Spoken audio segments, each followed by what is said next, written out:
Hello, hello! Naway nabusog po tayong lahat. Nabusog po ba tayong lahat? Oo, medyo nabusog nga tayo lahat, ano? So, ngayon po ay sana mag-settle down na po tayo para po makapaghanda na po tayo sa ating susunod na tagapagsalita, okay? Settle down na po. At siya na po ay aking ipapakilala. Mga kaibigan, he is an assistant scientist of the Department of Science and Technology, detailed at DOST-ASTI.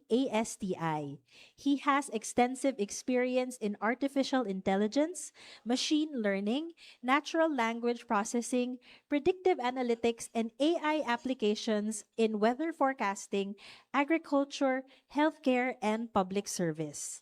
He is pursuing a PhD in computer science at the La Salle University and holds a master's degree in electrical engineering from the University of the Philippines and has taught data science, analytics, mathematics, and programming. He has represented the Philippines in international AI forums, contributed to national AI policy discussions, and he currently leads major DOST AI initiatives including ACA BAIPH and DOST NAIRA, Advancing AI as a Service Collaborative R&D and Locally Relevant AI Solutions for National Development.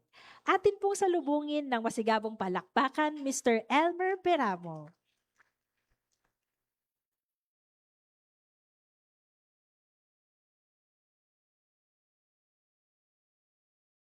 Hello, ayun.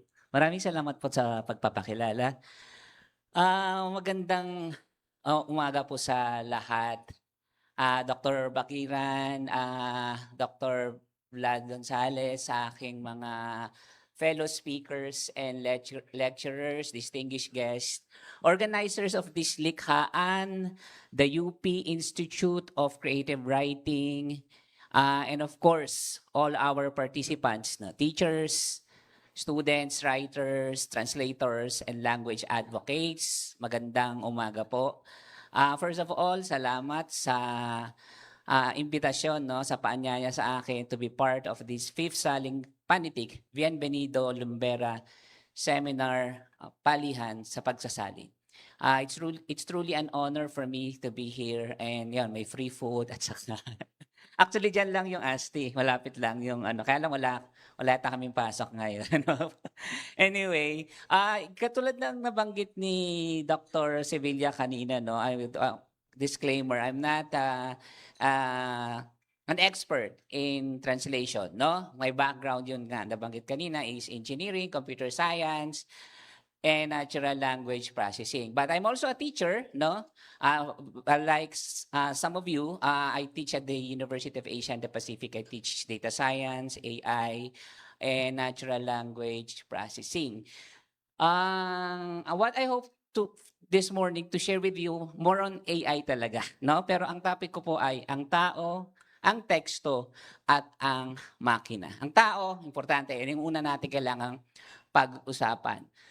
Dahil alam naman natin na kailangan natin ang isa sa pinaka-fantastic na invention of human is yung language. No? And we use language for communication and for sharing information.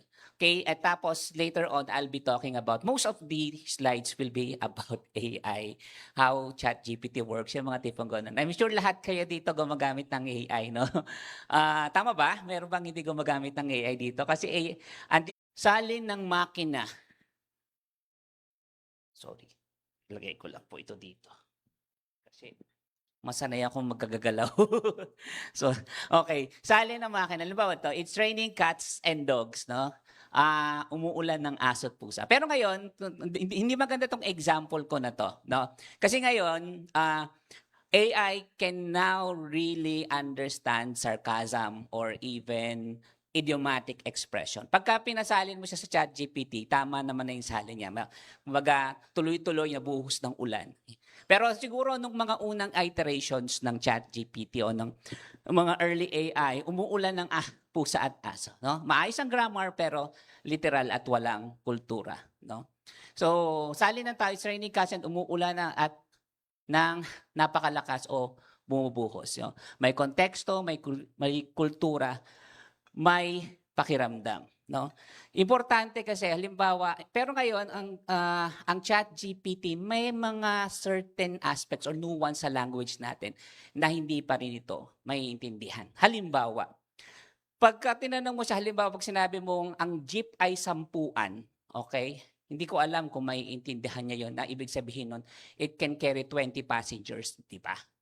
Pero pag sinabi niya 10, baka isipin niya, ay 10, baka 10 lang yung ano. Kasi nasa, ano na natin yun, nasa kultura na natin yan. Yun. Okay. Bakit natin kailangan pag-usapan ito ngayon? Yun. It's really an honor for me to contribute to this discussion. No? Thank you for the invitation. This is very relevant. No? Halos lahat, naimbitahan, just siguro 2 weeks ago, naimbitahan naman ako to talk about AI doon naman sa Cinemalaya Film Academy of the Philippines. Tungkol naman sa movie making, no? Yung kung paano ba naapektuhan ng AI ngayong movie making. Ngayon ito rin yung translation naman, no? Yung pagsasalin.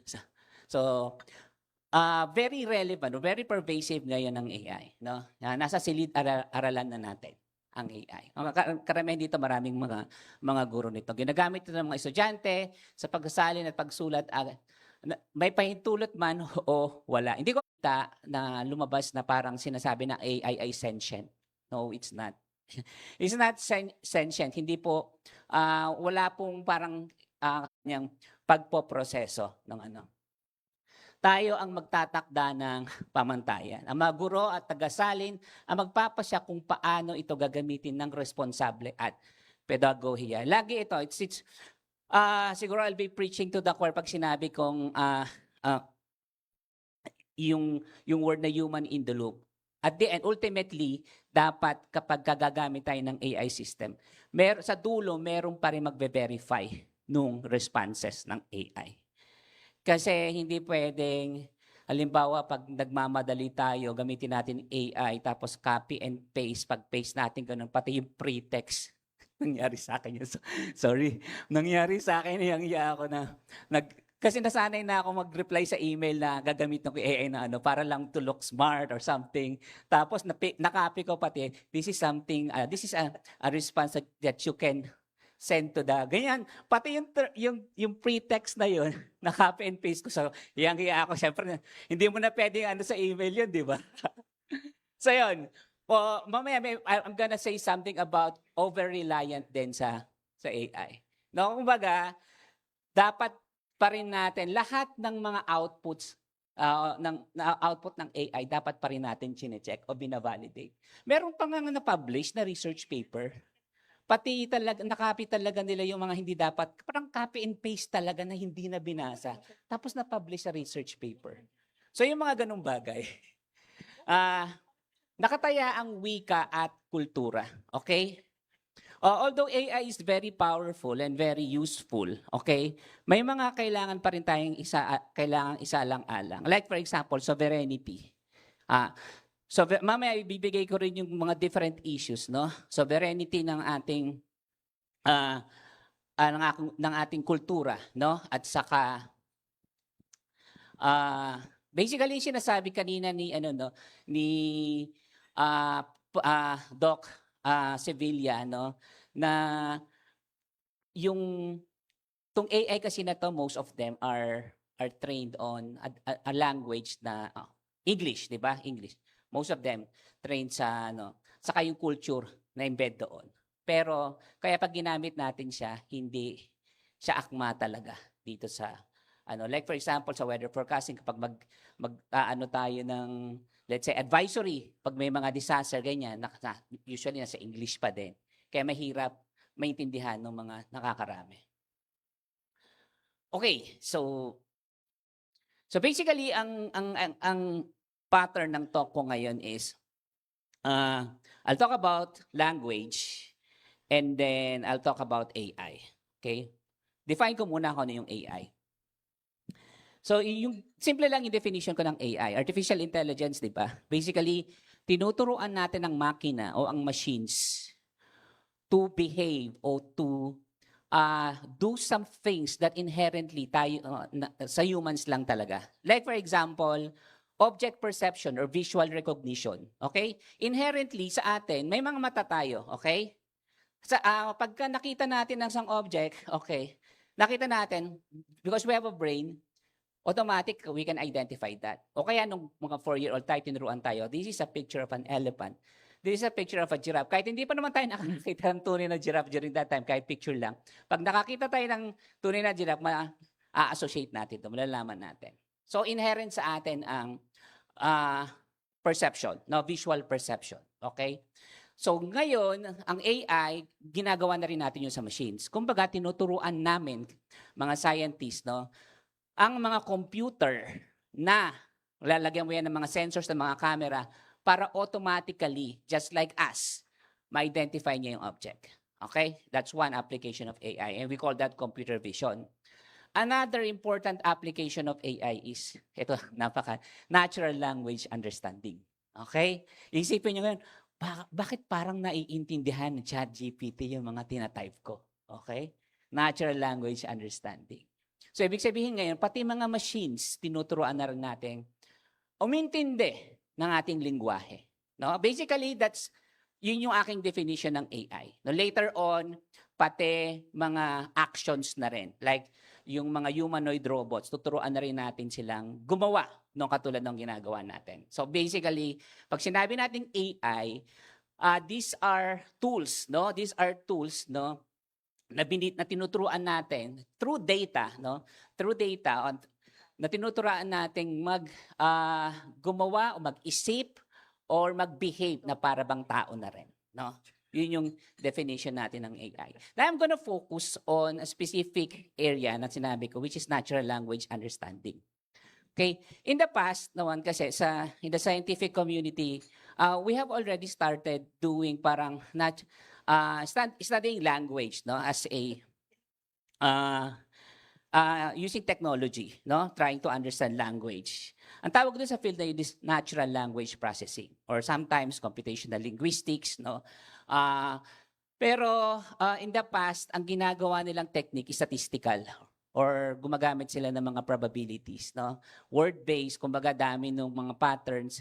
So halimbawa, isa sa mga tasks or mga gawain under natural language processing is machine translation. Doon ako pag sinabing machine translation, you're translating one text, no, in a particular language to another. Like for example, English to Tagalog, French to Spanish, or even English to a programming language. Okay? Machine translation po ang tawag doon. Okay. Hindi siguro mas madaling turuan yung computer in the past, no?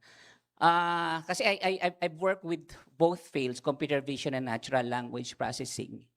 Computer vision mas madali, feed mo lang siya ng mga pictures and then yung mga data sets na pictures, it's images, no? Mas madaling makakuha ng pattern. Pero ang language mas mahirap, I would say. Okay? Mas mahirap. Bakit mahirap ang human language?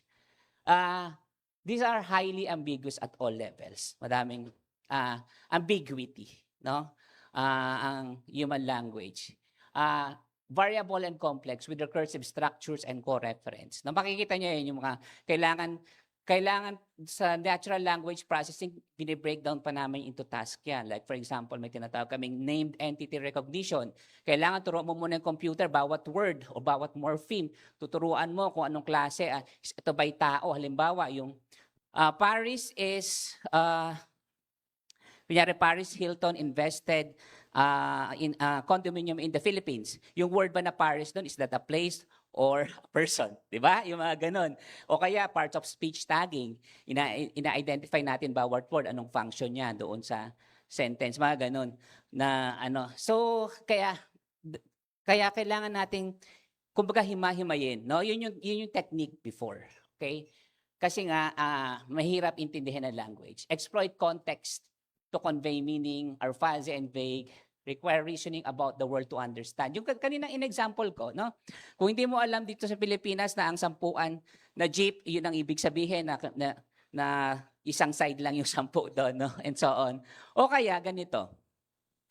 Ang language kasi, iba-iba, depende sa kultura din. Depende doon sa relationship mo doon sa kausap mo.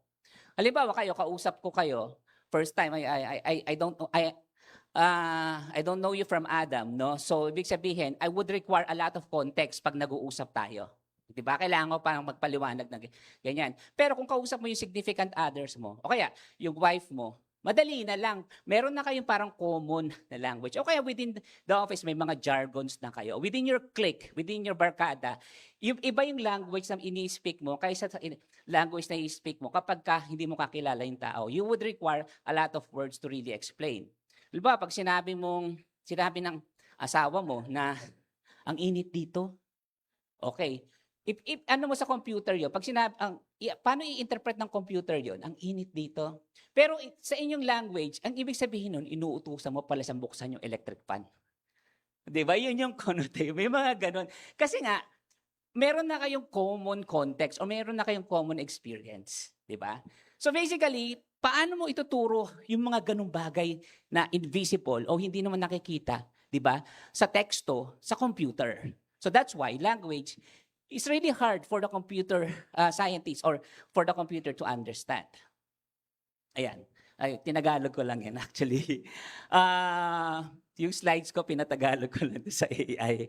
So ito yung mga malabo at sa bawat antas, pabago-bago at masalimuot, nakasandal sa konteksto, yung sinasabi ko nga kanina, malabo at pahapyaw, nangangailangan ng kaalaman sa mundo. No? Kasi yun yung isang challenge sa large language model. Although large language models nowadays are very powerful, it can do a lot of things na hindi mo akalain kaya niyang gawin ngayon.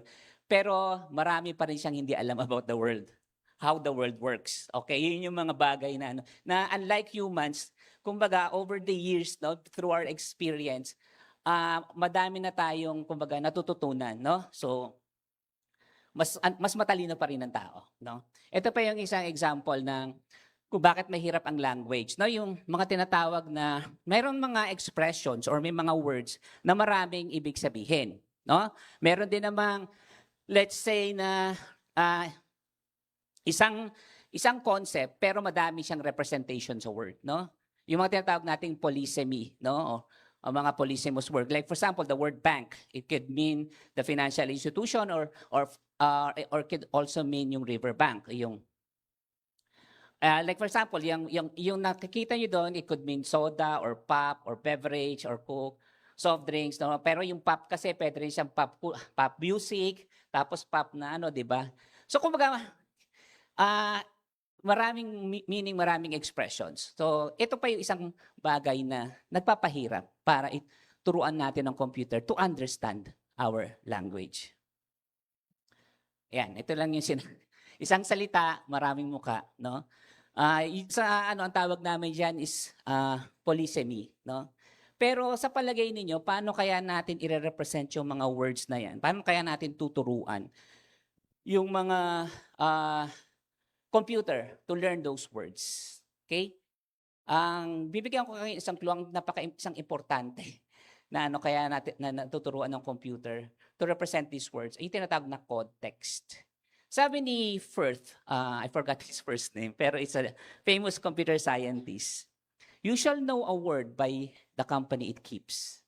Ano ibig sabihin no? Malalaman mo ang meaning ng word. Ito the way they teach computer now, no? Is through, kumbaga yung words, may mga nire-represent siya as numbers. Kasi saan ba magaling ang computer? Sa numbers, sa computation. So you have to have some numerical representation. Sa tawag namin doon ay, sorry for the technical term, vectors or word vectors. Okay? Tapos, nakakatch niya, may representation siya, and then yung representation niya should also represent yung meaning. Okay? Yung meaning, paano natin yung meaning? Based doon sa binanggit ko. You shall know a word by the company if it keeps. Kumbaga, birds of the same feather flock together. O kaya, tell me who your friends are, I tell you who you are. Parang ganon, di ba? Yung tipong ganon. Mapapansin nyo, nung elementary tayo, pag may na-encounter tayong word, pero nasa sentence siya, di ba? Kunyari, may mga exam na gano'n, di ba? May mga quiz, yung synonym, vocabulary. Na-encounter halimbawa yung word na flabbergasted. Ay, hindi ko pa na-encounter to. Pero pag ginamit siya sa sentence, okay, tapos may pagpipilian, ay parang ito yung malapit, di ba? Paano natin nalalaman kahit na hindi pa natin alam talaga yung meaning ng words na yun? Kasi nakikita natin sa context. Ano yung context? Ang context ay yung mga words surrounding it, no? Pagka nasa simula, ang tawag doon ay pretext. Pag nasa dulo, nasa lagpas ng word, ang tawag doon ay posttext. Both of them are called context. Importante po ang context, no? So ganun din, based doon sa context, okay, nalalagyan ng mga numerical representation yung words. So imagine ninyo, kung may mga numerical representation ng words, tapos halimbawa ang computer pinabasa mo ng buong text sa buong mundo, sa lahat ng internet, makakakita siya ng pattern. Magkakaroon siya ng bawat words, magkakaroon siya ng representations. Okay? Clear po? Sige. Ayan. Why is language hard for computers? Language understanding is difficult. These are examples of newspaper headlines, ha? Okay, bakit? I'm just, yung mga nuances ng okay. Boy paralyzed after tumor fights back to gain a black belt. Kung tao nga, minsan it's hard for us to understand this, di ba? How much more yung computer, di ba? So, ang ibig sabihin nito, okay, yung boy na may tumor dati, naka-recover siya. Fights back meaning naka-recover siya. Okay? Naka-recover siya and eventually nagulat sila, nakakuha pa ng black belt. Okay? I'm gonna give you another example. I'm just sharing with you that for humans ka, mahirap na intindihin yung language, how much more for the computers. San Jose cops kill man with knife. Okay? Ang nakakalito dito yung with knife na prepositional phrase. Okay? Yung with knife ba, ang dinidescribe niya, is it an adjective that describes the man? Or is it an adverb that describes how the cops kill the man? Diba? San Jose cops kill man with knife. So, yun yung kaya madaming mga issues sa English language na halimbawa yung mga prepositional phrase, hindi mo alam. Saka yung mga co-reference na mga pronouns, kunyari the nurse, the doctor, tapos may he, susunod, hindi mo alam kung saan nagre-refer yung mga di ba? Yung co-reference resolution ang tawag namin doon. Ito, example. The Pope's baby steps on gays. Ano yung sabihin yan? The Pope baby steps on gays. Ang ibig sabihin po niyan, hindi tinapakan ng anak ng Pope or ng baby ng Pope yung mga gays, no? Ang ibig sabihin niyan, yung baby steps is one verb. Okay? Baby step, nagdahan-dahan. Okay? So yung niya, yung perspective niya, nagdahan-dahan siya sa usapin ng gays. Yun ang ibig sabihin nito, ng baby steps on gays. Okay? Juvenile court to try shooting defendant, no? So makikita niyo, yung to try is future tense kasi yan ginagamit pag sa headline writing, no? To try to try shooting defendant. Hindi naman babarilin nung juvenile court yung mga ibig sabihin, will put on trial yung namarel, okay? Teacher strikes idle kids. Teacher strikes idle kids. Ano ibig sabihin niya? Ibig sabihin, ini-strike ba ng teacher yung mga bata? Yung mga batang, hindi, ang ibig sabihin niyan, yung idle dyan, yun yung verb. Okay? Ibig sabihin, yung strikes is a noun. Okay? Ibig sabihin, yung mga rally. Rally ng mga teacher, dahil nga nagra-rally sila, okay, wala tuloy ginagawa yung mga bata. Okay. Local high school dropouts cut in half. Ito, naging manananggal ba yung mga yung mga high school? Yun ba yung sabihin nito? Okay. Ibig sabihin, cuts in half, yung dami nung dropout, no? Yung dami count, basically. Yun yung So, itong mga to, kung titignan mo, pagka tinuruan mo yung computer, parang baka i-take nito literally, di ba? So, importante yung context. Pero ngayon, very sophisticated na rin ng computer, nakakaintindi na siya ng sarcasm o ng ng pang-uyam, nakakaintindi siya ng mga figures of speech, no? Ayan. So, yan. Yun yung mga issues natin sa language. Specifically for machine translation, marami ding mga issues. Okay? Na kailangan natin ipaturo sa computer like yung word order typology, lexical divergences, morphological typology, and referential density. Hindi ko rin siya ganong alam, pero let's try. Kung bakit, magkaiba ang pagkasunod-sunod ng simuno pag diwa. Okay. Ito yung example ko, no? Yung I love you. Okay? Pag tinranslate mo siya, hindi naman I, ako, love, mahal, ikaw. Hindi naman, di ba? Mahal kita. Okay?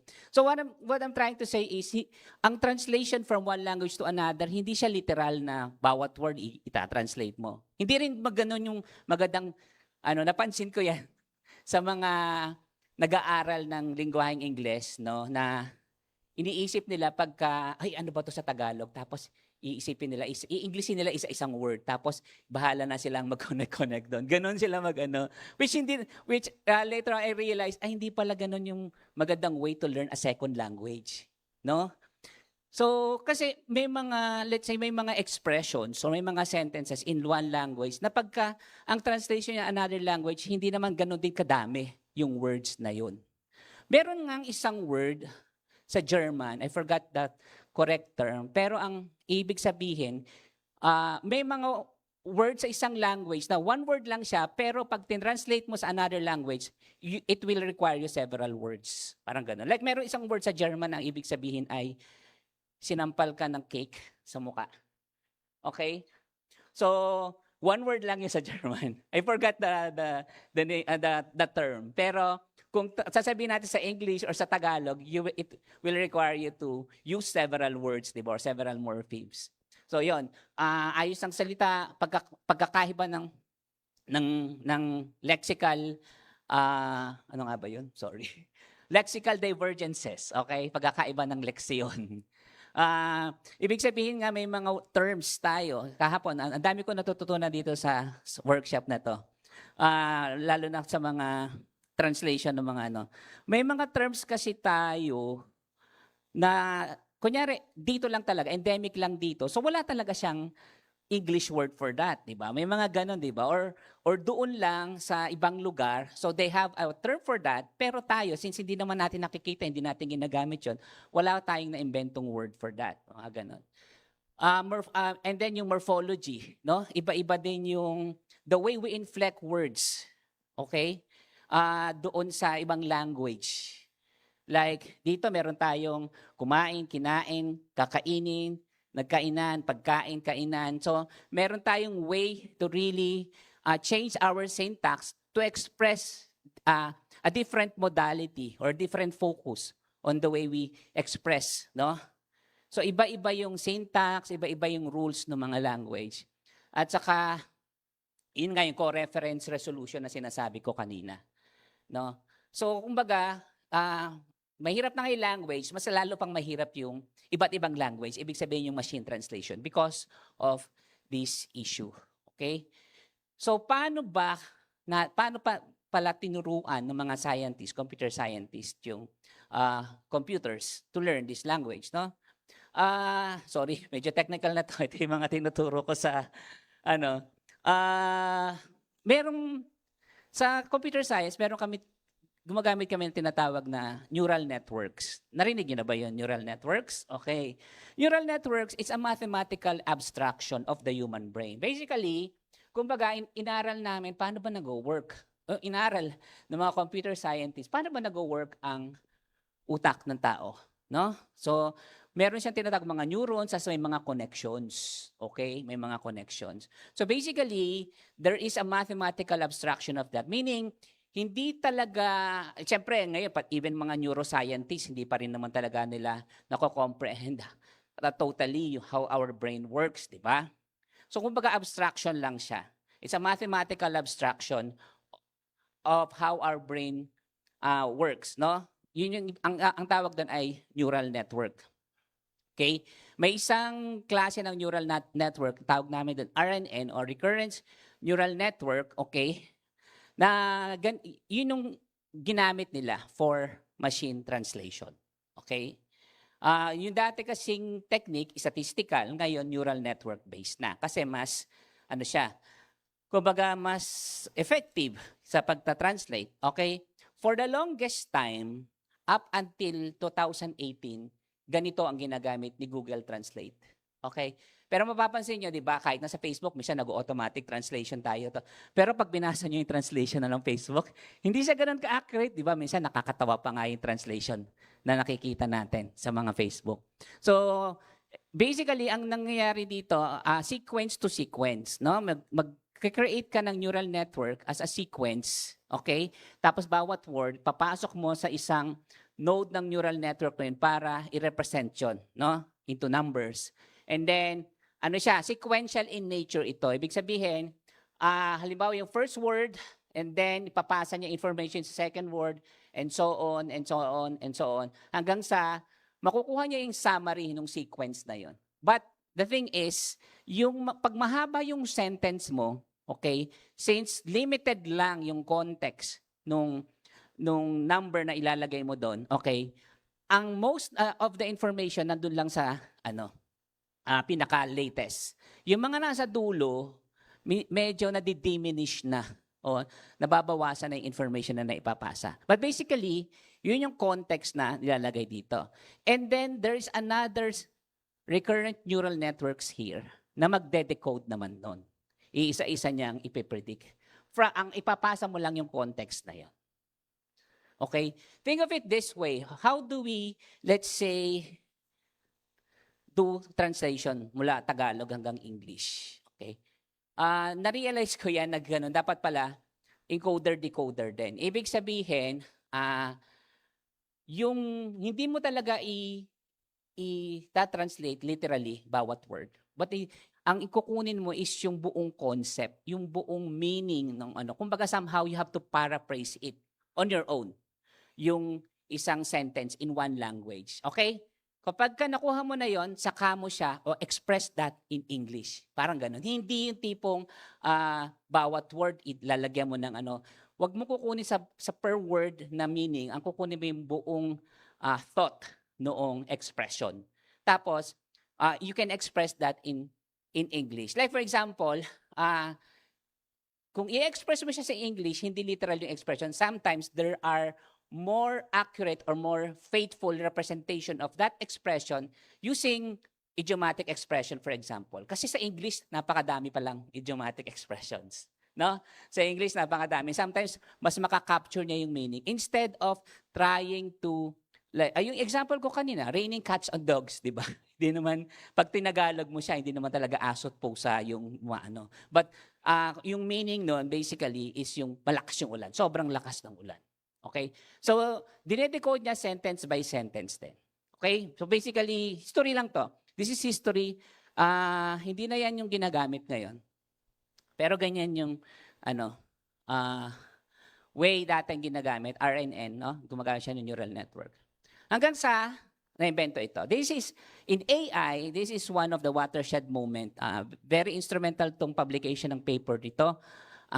Nakaiba yung title niya, Attention is All You Need. It is in 2017.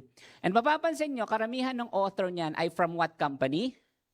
Google. Sila basically ang nag-invento ng attention mechanism. At ito yung, this changes everything dun sa ano, okay? Dito sa Attention is All You Need, di-describe nila dito yung isang neural network na very powerful that until now is the linchpin of how our AI works. Okay? Ang tawag doon ay transformer. Ang pangalan ng neural network ay transformer. May dalawang part yan, isang encoder at saka decoder. Okay? Medyo technical. Encoder, ito usually, itong paper na to, it's a paper on machine translation. This blows the water out of the competition, kumbaga. Kung kasi, sa machine translation, alam mo sa scientific community, mahilig sila mag-contest. May mga pa-contest yan. Kaninong algorithm yung mas magaling mag-translate, no? Ng ano. May tinatawag na blue score, may mga benchmarks and evaluation metrics na ginagamit. Okay? So, etong yung mga na yan from Google, pero alisan na sila lahat sa Google, nagtayo na sila. Some joined OpenAI. Actually, OpenAI, yung gumawa ng ChatGPT, benefits much from this. Okay, pero Google ang nagsimula. Researchers from Google ang nag-imbento ng transformer. Okay?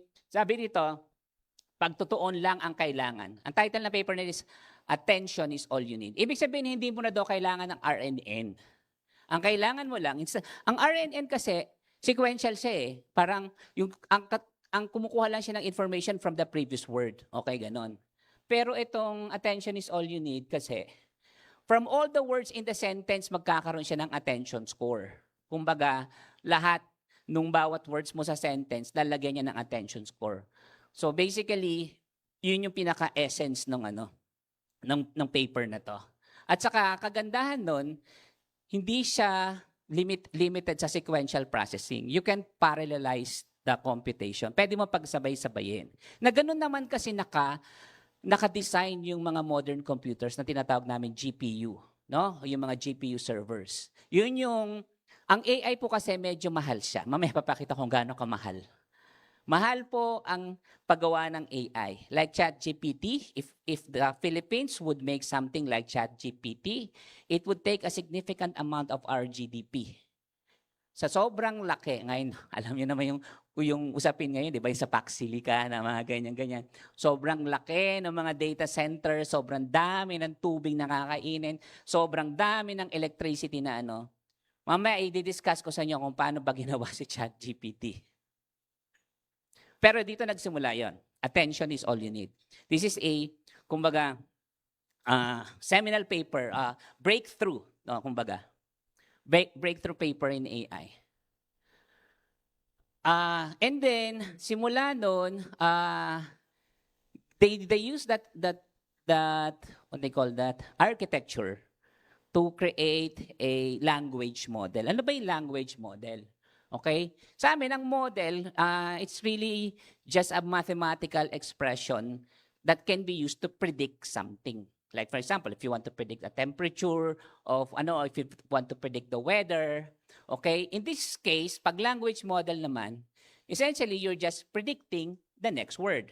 Given a previous sentence, like for example, the quick brown fox. O alam niyo, di ba? O predict niyo lang. Okay. Tapos ipapasok ko ulit yun. The quick brown fox, ano susunod? Jumps. Okay, ganun lang po ang ibig sabihin ng language model. Nagpe-predict lang. Ginagamit nyo na yan before sa mga text ninyo. Ba nagtatype kang ganun? Ano ba ito? May mga lumalabas-labas, di ba? Di ba?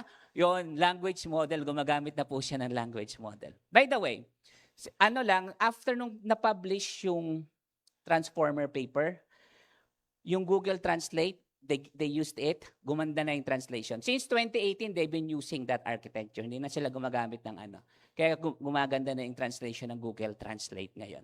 Pero gamitin nyo yung Google Translate before 2018, ang pangit ng translation. Okay. So going back, ano ba yung kasi di ba, ang ChatGPT, ang pagkakaalam natin sa kanya ay large LLM, no? Ibig sabihin ng LLM ay large language model. Ang language model is a predictive model na nagpe-predict lang ng next word. Okay? Pag sinabi nating large, that's important because it used massive amount of training data and massive amount of compute resources. Okay? Kaya siya tinawag na large language model. Mamaya ipapakita ko ano yung implication nung scale. Okay? Kasi pag yung small language model lang, ikumpara mo sa large language model, malaki po ang pagkakaiba. At saka ang model, okay? Pag sinabi nating model sa amin, meron siyang mga characteristics na tinatawag namin parameters. No? Yung dami ng parameters, basically, pag mas madami ang parameters, quote-unquote, in a way, mas matalino. Okay? Mas matalino yung model. Marami pong mga models, hindi lang ChatGPT. Ano pa yung mga AI na ginagamit nyo? Gemini, what else? Anthropic, Claude. May mga free din po, may mga free, downloadable. Okay? Hindi lang yung mga nagsusubscribe tayo. Pero ang sikat na tatlo, at I think most powerful is Anthropic's Claude. Gumagamit kayo noon? More. Ay, hindi. Google's Gemini at saka ChatGPT. Okay? Ano kaya ibig sabihin ng GPT sa ChatGPT? Anyone? GPT. Narinig niyo na ba yung... Okay, after kasi nung ma-invento yung transformers, attention is all you need. Si OpenAI gumawa ng paper ang tawag ng research, ang tawag niya is GPT. That's in 2018. GPT. Ang tawag yun yung GPT-1. GPT stands for generative. Usong-uso ngayon yan. Generative ang G. P is pre-trained. Papaliwanag ako ano ibig sabihin ng pre-trained. Ibig sabihin, nag-train sila ng AI model sa malaking data. Ano yung T? Transformer. Ginamit nila yung architecture. Generative pre-trained transformer. 2028, gumawa sila GPT-1. 2029, GPT-2. 2020, GPT-3. Okay? Language models po yung mga yon. Okay? Pero hindi nyo siya naririnig kasi sa scientific community lang yon. Kasi narinig nyo na siya nung 2023 na o 2022 na when ChatGPT broke out. Nung naging sobrang sikat na siya. Okay? Pero hindi po siya biglaang nangyari. It's an evolution of different research. Doon nga lang sa niche ng scientific community, ng computer science. Okay? I'm already hearing that yung mga GPT-1, GPT-2. Tapos nga, I was in the US nung pumutok yung ChatGPT. GPT is also known as GPT 3.5 kasi continuation lang siya nung mga naunang ano. Nilagyan lang nila ng damit, nilagyan nila ng chat interface, and then sumikat. Kasi nakita nila yung power. Ang galing nitong mag-predict ng next word, may sense na. Kasi before, naging assignment namin yan sa Lasal, nagpe-PhD ako sa Lasal, na gumawa kayo language model. Ginagamit ko lang yung mga RNN. Magkukuha ko ng corpus o yung body of text. Like for example, the Bible or yung anything that I can download from Project Gutenberg, di ba? May mga text doon. Okay? Or even, you can I downloaded pala Philippine jurisprudence from 1905 up to 2020. That's a very big corpus. Available yun. Yung mga Philippine jurisprudence, yung mga Supreme Court decisions, available po siya. So I downloaded those body of text and then I trained a language model. Tapos pagka RNN nila ginagamit ko, parang walang sense yung mga ano. Nakakapag-generate siya ng text, but it's not making sense. Okay? Siguro tama yung grammar or ano, pero hindi pa rin tulad yung may sense talaga yung, or may storya, or may something. Unlike yung nakita natin yung GPT 3.5 o yung ChatGPT, parang tao na kung magsalita. Okay? Noong 1940s po, may kwento ko lang din. Kilala niyo si Alan Turing? Okay? Si Alan Turing is a famous computer scientist. Meron siyang dinevise na test. Noong 1940s pa to, sobrang tagal na. Before the World War pa. Sa Second World War.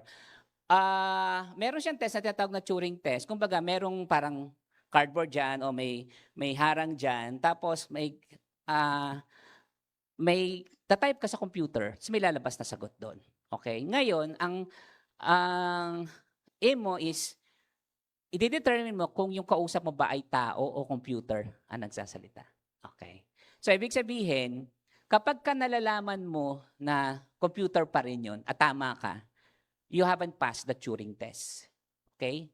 Pero kapag ka hindi mo na ma-distinguish yung output from a computer response and a human response, no? Okay? So, ibig sabihin, you pass the Turing test. Ngayon, kikita nyo yung ano ng AI, di ba? Okay, 15 minutes na lang daw ako. Wala pa ako dito sa... basically, ang language model is just prediction. Okay? Ang bata ay pumunta sa paaralan, palengke, parke, ospital, buwan. Tapos yung AI maglalabas siya ng mga probability distributions. And meron siyang mechanism to choose. It's not always the most probable. Sometimes yung nasa top 2, okay? Ang tawag doon ay temperature. You can set that. If you want your language generation to be more creative, it's not always the most probable o kasi pagka most probable lagi parang monotonous yung dating. So, minsan para medyo mas creative, namimili siya ng mga kung anong next word. It's not always the most probable. So, ito yung paggawa ng large language model. Ito yung example. Ang large language model is just a file, okay, that you can download. Pero Ang laki, 140 gigabyte. This is just for a 70 billion parameters na language model. Sabi ko sa inyo, mas maraming parameters, mas matalino. Ang ChatGPT, nung lumabas siya, 175 billion parameters. Okay? Si GPT-4, 1 trillion parameters. Si GPT-4. Ito, pwede na to. Pwede nyo itong gamitin. Kaya lang, you would need a high-end laptop kasi ilo-load niya sa memory yan. So, hindi pwede yung mga ordinaryong laptop. Pag dinownload nyo yan, parang meron na kayong ChatGPT kahit wala kayong internet. You can talk to it directly. Pero 70 billion, kaya lang dapat malaki yung memory ng laptop nyo. Kasi ilo-load niya lahat yan. And it's not okay na din, no? Okay na din yung knowledge niya. Okay? So, yan yung file. And masalimuot yung pagtitrain. Bali, ang ginawa ng OpenAI, hindi natin alam, ini-scrape na nila yung mga data, copyrighted man o hindi, okay? Nakaka-receive na sila ngayon ng mga demanda from New York Times. Okay, nung time na yan, nung tahimik yung mundo, bago pa labas ChatGPT, nag-collect sila ng data. And nag-hire sila ng mga annotators. Bayaran nila ng mga $5 per hour lang para i-annotate yung data. Some of them are from CDO, yung mga sa mga computer shop, okay? Yung mga nagtawag doon, freelancing, okay? Mag-label ng data nung time na yon. Or even like, without knowing it, we're already helping these big tech companies doing their AI. Like for example, pag nagtanong, am I a robot? May papapilian kayong, alin dito yung pedestrian and so on. That's also their way of labeling their data sets. Okay? Yung mga ganon. So, tayo yung nagiging product ng kanilang So, nakinabang sila ng itong mga big tech companies na to. Ngayon, billion-billion na yung kinikita nitong mga big tech companies na to. Pero yon, sila. So, buong internet, mga libro, yun nga, sabi ko copyrighted man o hindi. Sobrang dami ng data. 10 terabytes. And then, eto medyo mahal to. Bibili ka talaga ng mga high-end computers to do the computation. Ito yung mga pinag-uusapan ngayon na baka daw itayo sa Pac Silicon, mga data centers para mag-train ng AI na ganyan. Tapos, sobrang init, sobrang dami ng electricity ang kakailangan ito. Isang buong syudad, electricity ng isang buong syudad sa isang buwan, siguro yun yung kakailanganin mo para makapag-train ka ng AI model na Sobrang mahal, kumbaga, basically. No? Ito, this is just for $2 million, pero yung ChatGPT, siguro mga 100 million yung nagastos nila doon, o higit pa. Pero alam mo naman, magkano kinikita nila pag nagsasubscribe ka, di ba? Kaya biglang tumaas yung ng value ng company nila. Ito po yung example ng neural network. Basically, ipipredict mo lang yung next word. Halimbawa, huwag mong buksan ang yung mga possible words. May lalabas na. So they use that to train. They use yung data set, yung corpus, mga text. Okay? Yan, pati Wikipedia. Available naman sa internet, di ba? So kinuha nila lahat yun. So basically, kaya alam ni ChatGPT mga sagot sa mga tanong natin pag about world facts. Ayan. Hindi lang Wikipedia. Pati mga code. Marunong na siyang. Pati mga label. Pati yung mga nakalagay sa Lazada, sa mga advertising websites. Lahat. Any knowledge about the internet, no? Yun, basically yun. Tapos, yun, gumawa sila ng language model. Pero isipin ninyo, kung yun lang ginawa, yung model, ang ginagawa niya lang ay nagpipredict ng next word. Paano siya nakakagawa pa ng ibang bagay? Nasasagot niya yung tanong ko. Nakakapag-summarize siya. Ano pa yung pwede natin gawin? Di ba? Layout. Ang dami niya. Okay? Paano? Tinuruan lang naman siya mag-predict ng next word. Okay? Ang tawag doon ay pre-training. Pag nagtapos na ang pre-training, okay, meron ka ng base model. But that base model, ang kaya niya lang gawin is to predict the next word. May next step pa po yun. Yun yung instruction tuning o fine-tuning. Okay? Ito naman yun. Sige, bibilisan ko na. Ito yung sinasabi ko, may mga taong, mga expert na inutusan sila na gumawa ng mga label annotation. Gagawa sila ng mga sample questions na normally tinatanong natin sa ChatGPT at gagawa din sila ng sample answer. Okay, sample answer? Gagawa sila ng mga 1 milyon na ganito. So yung base model na natuto na sa sa world knowledge, okay, at predict ng next word, ifa-fine-tune nila kung paano sumagot ng magalang, ng sipsip, ng hindi ka sasagutin kapag ang tanong mo paano gumawa ng bomba, ng bomb, mga tipong ganon, di ba? Okay, kasi meron silang, ito yung mga example ng mga label datasets. Okay? Fine-tuning po ang tawag dyan. So, yun. Basically, ang tawag dun sa yung pinakamagastos na part is pre-training. Ang output nun is a base model. Pero hindi pa yun marunong sumunod sa instruction. Tuturuan mo naman siyang sumunod ngayon sa instruction. Yun. Kaya kailangan mo na itong mga ganito. Mag-hire ka ng mga tao to write this. Pero ngayon, mostly mga AI na rin ang gumagawa nitong training assistant na yan. Ayan, ito pa yung iba mga uri ng label comparison. Sometimes, mahirap gumawa ng label na ganyan, di ba? Sometimes, papipiliin mo na lang, papagawin mo si AI, tapos papipiliin mo na lang si tao kung ano mas magandang sagot. AI pa rin yung gagawa mismo ng label instruction. Ito yung kanilang guidelines on how to. Kaya makapapansin nyo, may mga tanong si ChatGPT na hindi niya masasagot. Hindi niya sasagutin. Kasi ang instruction sa kanila, okay, is unang-una is, tatlo yan eh. Be helpful. Kailangan ang aim mo is tumulong doon sa iyong, be helpful. Next, be truthful. Pero hindi nangyayari yung be truthful, nag-hallucinate siya. Pero that's the instruction. And be harmless. Huwag kang sasagot ng mga questions na So, kumbaga, ang tawag dito ay alignment. Ina-align natin itong mga AI sa mga human values natin. Tinetrain natin. Sana ganun ang ginawa nila OpenAI na naka-align talaga sa mga values natin. Okay? So yan. Yan yung mga kaya minsan mapapansin yung sobrang galang. Pero mapapansin nyo rin, sobrang confident yung sagot niya to the point na mapapaniwala ka na totoo yun. Pero when in fact, nag-hallucinate na pala siya. May ganong tendency. So you really have to verify the responses of AI. Kasi ang galing sa mga parang tapos minsan pagka kinorek mo siya, ay magsasorry na lang siya, mag-apologize. Ay yes, you're correct, ganyan. 'Di ba? Ayun, yun yung pre-training. Okay, kapag gumawa ng base model, ito yung pinakamagastos at matagal.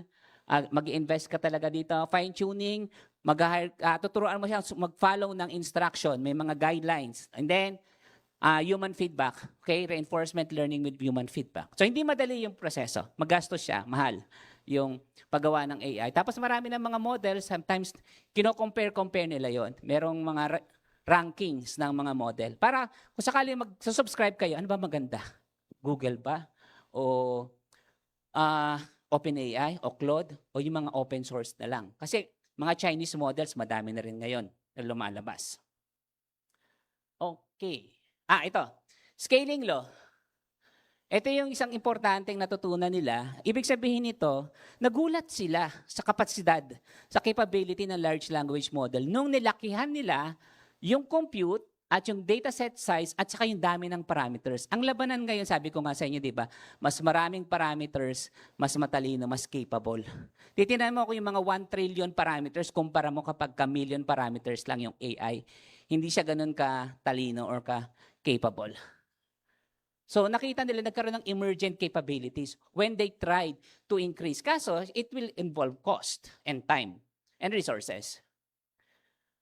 Ayun, ano kaya ang makabagong LLM? That was about 3 years ago. Pero ngayon, sobrang dami na ng mga Example, multimodal. Dati text lang. Ngayon, pwede ng audio. Pwede mo na makausap si ChatGPT. Pwede siya magbading linggo, magtagalog, di ba? Magbatanggenyo, kaya niya na ngayon. Pwede siyang makaintindi ng images. Pwede ka mag-upload ng picture mo, sabi mo kung gwapo ba siya o hindi, di ba? Sino gumawa nun sa inyo? Okay. Reasoning and thinking models. Okay, ano naman to? Ngayon, ang ChatGPT medyo mabagal lang sumagot at the expense of quality or accuracy. Okay? Pag mabilis sumagot, dati noon, ang bilis sumagot, pero more likely nag-hallucinate. Pero ngayon, meron na siyang tinatawag na chain of thought. Reasoning, nag-iisip na siya. Ini-step by step niya na, pero medyo matagal nga lang sumagot. Medyo matagal sumagot, pero mas reliable po yun. Okay? Yun yung mapapansin nyo ngayon. Meron kasi, actually meron siyang tier. Ngayon, merong instant, tapos may mga high-level model. Mapapansin nyo sa ChatGPT, mga gumagamit. Kung gusto nyo mabilisang tanong lang or ano, doon lang sa instant na ano, yung lower models lang, kung hindi naman ka-importante. Pero kung komplikado yung mga tasks ninyo, may pinapagawa kayong research, doon na sa high model. Kasi agentic na kasi ngayon, it can do research for you. It can search the internet. Yun, yung atawag doon chain of thought. Kaya niya nang isa-isahin. Kasi dati, ang hilig niya mag-hallucinate. Isa pang lagi niyang ginagawang mali, yung nag-iimbento po siya ng references at bibliography. Nasubukan niya na yon. Pag makikita niyo, sinearch niyo, wala naman, invento to si ChatGPT. Pero ngayon, may mga link na siya, no? Paggamit ng kasangkapan or tools, you can now actually link it to some of your tools, even to your emails, even to your para automatic na. Pwede niya nang lakihan yung context. Pwede na kayo mag-attach ng file. You can ask about it, di ba? And then, agentic na siya, it can do the task for you. Dati, pagka ginagamit ko sa ChatGPT, I'm being invited to this conference, I'm going to give a talk about AI. Can you write me slides? Hindi siya gagawa ng PowerPoint. Ang gagawin niya yung content na ika-copy and paste ko pa. That was before. Ngayon, pag sinabi ko yung ganun, PowerPoint na mismo, da-download mo na lang. Ganun na ka-sophisticated ngayon si ano. Ayun, at saka it can work now with larger context. Okay, so yan. Nakita natin ang daming benefits. Okay? Punta naman tayo ngayon sa risks and challenges ng paggamit ng AI. Okay, parang too good to be true. Pero totoo, marami akong time savings, no? The work that I normally I would do na siguro mga 5 hours now in just 3 minutes kaya nang gawin. Okay? Ang katatasan ng AI ay galing sa pattern ng milong-milong teksto, hindi sa pag-unawa, kultura o karanasan. AI is still a jagged frontier. Hindi pa rin siya perfect. No? Yung mga binanggit ko kanina, yung mga example siguro na gusto namin gawin sa DOST, siguro yung tungkol na rin sa binanggit na, like sa mga weather forecasting, yung mga nuances ng language natin dito. Hindi maintindihan kapag yung AI na gawa sa US ang ginamit mo. Napansin niyo na ba, halimbawa, pag sumasakay kayo ng Grab or kaya gumagamit kayo ng Waze, kaya mapapansin niyo, robotic yung yung pagsasalita ni Grab. Sabi niya, turn right at Maginhawa Street or Matayman-Tayman. Di ba? Maintindihan ba ng yun? Matayman Street or Maginhawa Street, di ba? Sa atin, sa konteksto natin, Maginhawa yun. O kaya Matimtiman, di ba? Pero pag AI, robotic yung dating, di ba? Yung mga ganung bagay. So, mapapansin mo, may mga kailangan pa rin talaga tayong gawin sa pagsasalin, no? Sa AI, para maintindihan ng mas maraming tao. Mas maraming Filipino. So yan naman yung mga iniisip din namin gawin sa DOST. We also want to do parang mga large language models na talagang na-train sa mga Filipino dialects. Ayun. Mapping the pattern, hindi ang kahulugan. Machine translation ay paghahanap ng pattern sa pagitan ng pinagmulang wika at tunguhing wika. Anong token ang kadalasang katumbas ng anong token, no? Dahil datos lang ang batayan, so madalas itong makita na nakasulat, pero marami siyang nami-miss out. Marami pa rin nami-miss out yung AI. So ito yung mga nawawala. Yung idiomatic expression, sarcasm, register or tono, no? Like yung nabanggit ko kanina na robotic pa rin. O kaya yung mga regional na meanings, ito, yung na-discuss kanina ni Sir, no? Yung mga scientific terms, no? Scientific terms, damdamin at kultura. Nababasang salita, hindi ang kirot o galak. So yung nuance ng tao, dala ang lived experience at pakikiramdam. So hindi pa rin talaga ganoon ka-perfect yung yung AI, no? May mga pero hindi naman to the point na hindi na natin siya gagamitin. Actually, na-realize ko yung aking pagsusulat po, pag-essay writing. Kasi nakwento ko nga sa inyo na sobrang reliant ako. Even yung mga simple emails, inaano ko pa. Tapos, sinubukan ko, patayin yung internet. So, gumawa ako ng essay. Anything, essay lang. Sir, tinignan ko yung output ko. Walang internet to, wala. Gusto ko lang ma-improve yung aking writing skills. Okay? Ang pangit ng gano'n. So ngayon, ang ginawa ko, every day, okay, may exercise ako. Gagawa ako ng essay na ano, but I will ask I will show it to AI and help it, parang ask it for feedback to improve it, gano'n. So para hindi na ako reliant. Kasi napapansin talaga, may tinatawag dyan yung, ah, cognitive surrender ang tawag dyan. Okay? Yung bang tipong, halimbawa, mayaman kayo, no? Marami kayong mga amenities, mga gadgets or washing machine, okay, may anak ka, ganyan, okay, tapos mayroon kayong maid or may helper kayo. Pero, kung responsible ka, gusto mo pa rin silang turuan na gumawa ng chores.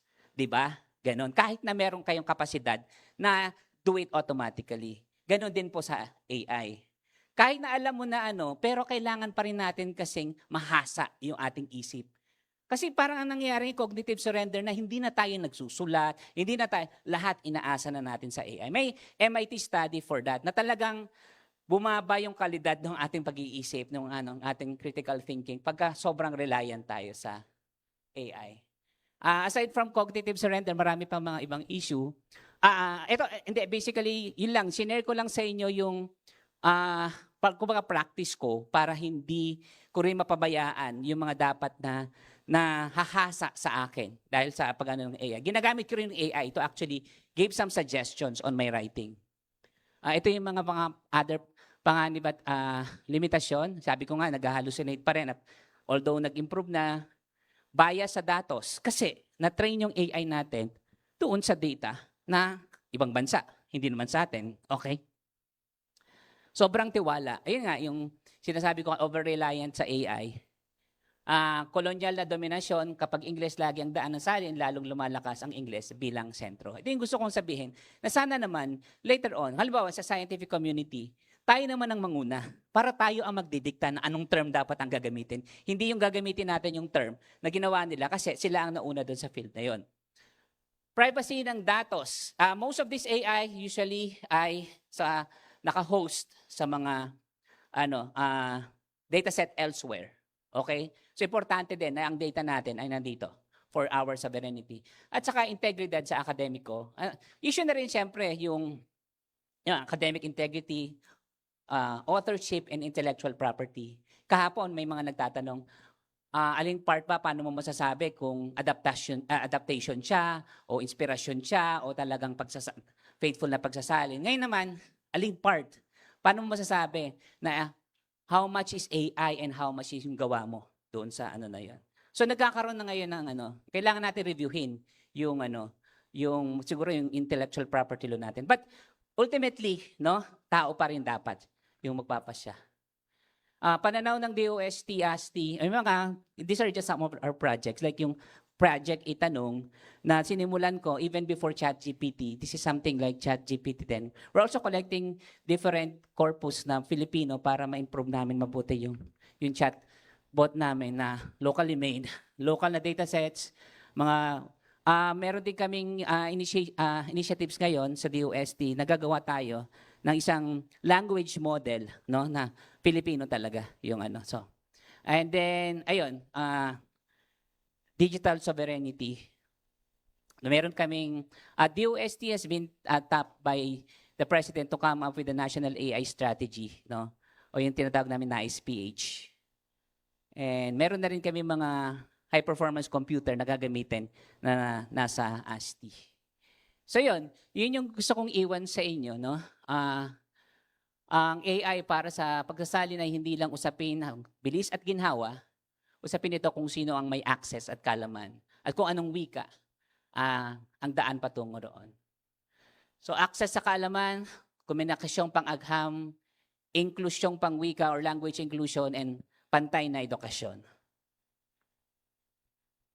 Ayun, disclaimer lang, full disclosure, most of my slides are generated by AI. And some of them is parang galing kay Andrej Karpati, who is a famous professor before from Stanford.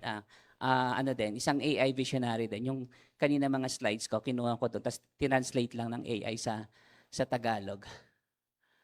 Okay. Ito, parang siguro yung last talk, ano na lang is, okay, andyan na yung AI. It's a powerful tool, okay? It's like a parang blowtorch or a chainsaw. No, dapat train tayo sa paggamit nito. Hindi natin basta-basta papagamit to pag hindi train yung ano. And use it responsibly. But ultimately, yung tao pa rin yung magpapasya, no? Paano natin titiyakin ang AI ay naglilingkod sa komunidad na Pilipino at gumagalang sa lokal na kultura, wika at konteksta. So dapat gamitin natin ng AI, pero AI na may pananagutan. Maraming salamat po. Ayan, maraming salamat po, Sir Elmer. Ayan, sobrang dami ko natutuhan. Oo, Medyo no? nagna-nosebleed na nga ako kanina. Actually, di ba, ang daming opportunities pero ang dami ding challenges ng paggamit ng AI, hindi lang sa pagsasalin pero sa marami pang bagay. Medyo